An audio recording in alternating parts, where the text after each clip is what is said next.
தமிழக வெற்றி கழகத்தின் முதல் மாநாட்டை நடத்த இடம் வழங்கிய விவசாயிகளை கட்சியின் தலைமை அலுவலகத்திற்கு அழைத்து விருந்து வைத்து நன்றி தெரிவித்துள்ளார் அக்கட்சியின் தலைவர் விஜய். மாநாடு கடந்த அக்டோபர் 27ஆம் தேதி நடந்த நிலையில் மாநாட்டு திடல், பார்க்கிங் வசதி என்று விவசாய நிலங்களை வழங்கிய விவசாயிகளுக்கு நன்றி கூறி கௌரவிக்க திட்டமிட்டார். அதன்படி நிலம் வழங்கிய 47 விவசாயிகளையும் அவர்களது குடும்பத்தோடு அழைத்து கட்சியின் தலைமை அலுவலகத்தில் விருந்து வைத்துள்ளார். காலை உணவு கொடுத்த பிறகு தனியாக பேருந்தை ஏற்பாடு செய்து விவசாயிகள் அனைவரும் குடும்பத்தோடு அழைத்து வரப்பட்டுள்ளனர். இதற்கான ஏற்பாடுகளை அந்த மாவட்ட பொறுப்பாளரும் கட்சியின் முக்கிய நிர்வாகிகளும் செய்துள்ளனர்.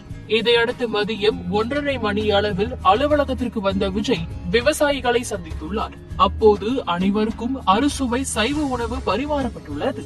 சாதம், சாம்பார், காரக்குழம்பு, ரசம், உருளை பட்டாணி பொரியல், சௌச்சௌ கூட்டு, அப்பளம், வடை, பாயாசம், குலோப்ஜாம் மற்றும் ஊறுகாய் என கமகம உணவு பரிமாறப்பட்டுள்ளது.